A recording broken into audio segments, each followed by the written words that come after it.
윤리위가 도대체 어떤 사고 구조를 가지면 헌법에 따른 국회의원의 역할을 윤리위의 안건 대상으로 상정할 수 있는지 이 부분을 좀 확인을 하고 또 말씀을 드리도록 하겠습니다. 징계가 의결이 되면 수용하실 수 있는. 지금 국민의힘의 징계는 누구든 다 수용해야 되는 거 아닙니까? 당대표도 날리는 윤리위원회인데. 국회가 헌법의 권력 분립의 원칙에 따라서 행정부를 견제하는 그런 역할을 하는 의견 표명, 즉 경찰국 신설 반대에 대한 입장, 이상민 위법한 행위를 한 이상민 장관 탄핵에 대한 입장을 냈다는 이유로 안건 상정이 됐습니다. 그래서 저는 오늘 윤리위에 출석해서 윤리위가 도대체 어떤 사고 구조를 가지면 헌법에 따른 국회의원의 역할을 윤리위의 안건 대상으로 상정할 수 있는지 이 부분을 좀 확인을 하고 또 말씀을 드리도록 하겠습니다. 네.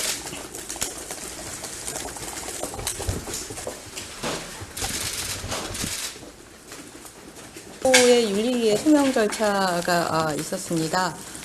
윤리위에서 국회의원의 의정 활동과 관련된 부분에 대해서는 일반론적으로 그리고 개념적으로 인정한다라고 하는 부분에 대해서는 윤리위에서도 인정을 했지만 그럼에도 불구하고 세 가지 부분에 있어서 당의 윤리규칙에 위반되지 않겠느냐라고 하는 부분에 대해서 소명을 요구했었는데요. 첫 번째가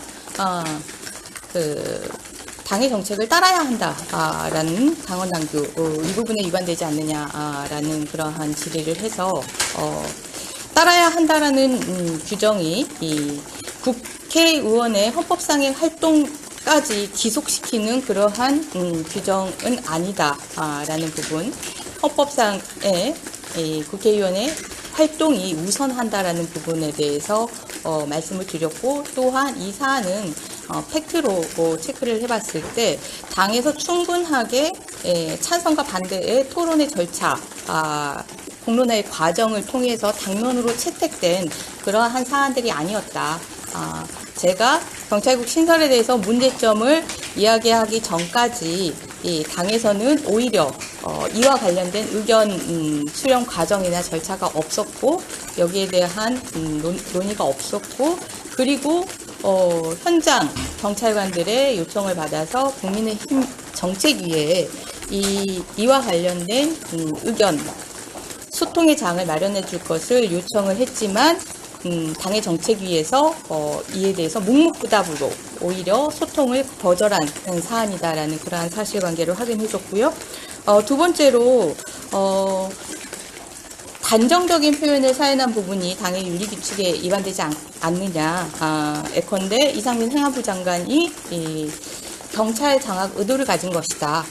입맛에 따른 인사를 통해서 경찰 장악 의도를 가진 것이다라고 하는 표현이 당의 윤리규칙에 위반되는 단정적인 표현이 아닌 것이냐라는 그러한 윤리위의 질의에 대해서 제가 전직 경찰로서 경찰의 인사 실증에 대해서 실증적으로 경험을 해서 잘 알고 있고, 그리고 두 번째로 현장 경찰관의 소통을 통해서 우려되는 부분이 무엇인지 알고 있고, 그리고 우려가 얼마나 큰지 알고 있고, 세 번째 법률 전문가로서 이게 법률적으로 관련되는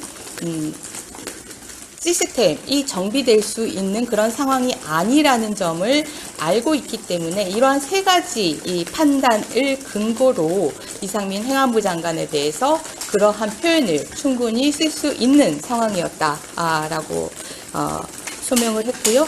세 번째로 입법부의 권한이 아닌데 행정부의 대통령령과 불령에 대해서 판단을 하고 그리고 탄핵 소추를 주장을 하는 것은 입법부의 권한이 아닌데 정치 정쟁화한 것이 아니냐라는 그런 당의 윤리위의 질의사항에 대해서 행정부의 견제는 국회의 본질적이고 기본적인 권한이라는 점. 그래서 구체적으로 첫 번째로 시행령에 대해서 소관 상임위에서 제검토 요구를 할 수 있고 두 번째로 국정감사를 통해서 시행령 불령을 포함해서 행정부의 행위에 대해서 견제하고 이에 대해서 지적하고 개선할 것을 요구할 수 있는 거고, 마지막으로 세 번째로 탄핵 소추의 권한을 통해서 행정부의 행위에 대해서 또 장관, 특히 장관의 행위에 대해서 위헌 위법한 사항에 대해서 판단을 하고 국회 본회의의 의결을 통해서 탄핵 소추를 의결할 수 있는 권한이 국회 입법부의 당연한 권한이고, 그러한 권한에 대해서 검토를 하고 이야기를 한 것이다라고 말씀을 드렸고, 모두 이러한 경찰국 신설 반대와 관련해서는 국회의 권한 범위 내에서 정부조직법, 그리고 경찰공무원법, 그리고 국가경찰과 지방경찰의 조직 운영과 관한 법률에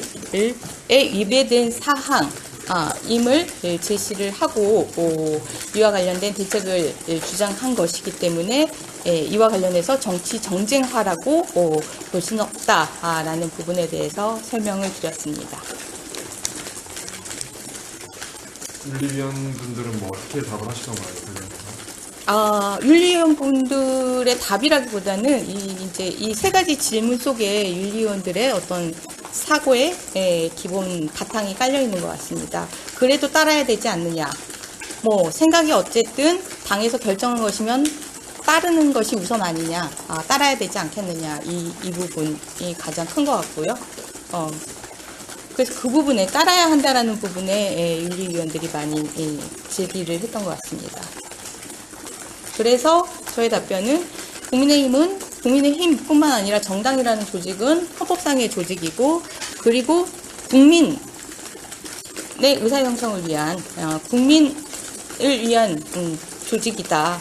이게 동아리가 아니지 않느냐. 자신들의 뜻에 맞춰서 자신들의 이해를 상부상조하는 그런 조직이 아니지 않느냐. 근데 명백하게 법률에 위반되는 행정부에 우려되는 정책에 대해서, 그래서 경찰의 중립성이 위협되는 그런 상황에 대해서 국민의힘이 결정을 했기 때문에 입을 다물라고 한다면 이것은 정당이 해야 되는 역할이 아니지 않느냐. 오히려 입을 다무는 것이 저는 국민의힘에 해가 되는 행위라고 생각을 한다라는 그런 취지의 이야기를 했습니다. 징계가 의결이 되면 수용하실 수 있는 건지. 지금 국민의힘의 징계는 누구든 다 수용해야 되는 거 아닙니까? 당대표도 날리는 일이었는데. 그러면 이의 신청이나 가처분 신청이나 이런 걸 할 수는 아니에요? 이의 신청은 의미가 없고요. 가처분 신청에 대해서는 사실 이러한 윤리의 활동에 대해서 법적으로 판단을 받을 이유가 충분하다라고 보고 있지만, 국민의힘 지금 윤리위의 어떤 일련의 활동들이 법적으로 따지기 시작하면 한두 개가 아닐 거기 때문에 굳이 제가 거기에 숫자를 추가시켜주는 것이 무슨 의미가 있을지 조금 고민이 되는 그런 상황이긴 합니다.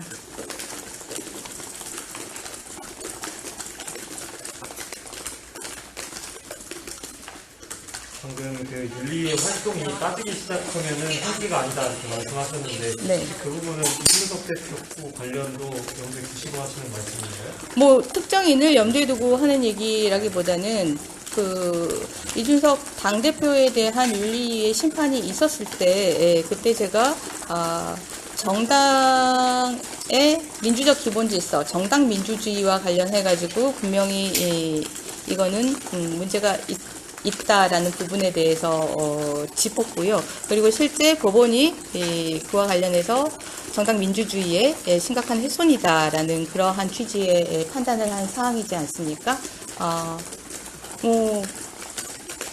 우리 헌법은 사실 정당에게 요구하는 게 딱 하나입니다. 민주적 기본 질서를 지킬 것.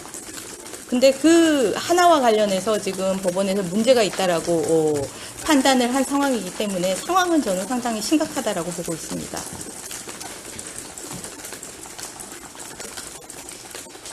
네. 늦은 시간까지 고생하셨습니다. 감사합니다.